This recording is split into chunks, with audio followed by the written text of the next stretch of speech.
The glucose that was created by G3P had lost himself out of the chloroplast lobby. Still in the amusement park, he came across the entrance for the Eukaryotic Cell Mall. The cytoplasm lobby were the first steps of glucose, watching a performance by dancers that named themselves the Flash Mob Glycolysis. Any glucose can join them if they wanted to. Glucose chose to join them to try it out and to discover the adventures himself. Glucose got bumped by ATP to join in, and he looked back. ATP became ADP. But that didn't matter because he was already in. He joined glucose 6-phosphate, then fructose 6-phosphate, while remaining with 6 carbons. Again, another ATP bumped and became ADP. He thought, how clumsy are they? He continued until he joined fructose 1,6-phosphate. From there, glucose got the idea and started making his own moves. He split himself into 2 pyruvates that imitated each other. It looked amazing because everyone was looking. One pyruvate was made when glucose camouflaged into different moves. It was seen as the following.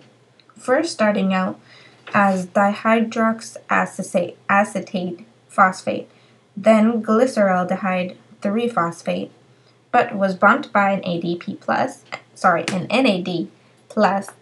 who tried to join in but became NADH because he stole an H from the 3-phosphate. Then 1,3-diphosphoglycerate was bumped by ADP and turned to ATP. Then 3-phosphoglycerate, then 2-phosphoglycerate, in which he was already sweating by that time and lost H2O, then becoming phosphoenol-pyruvate. Then again getting bumped by ADP to become ATP, and finally becoming a pyruvate. The second pyruvate was made also by camouflaging. It was seen as the following.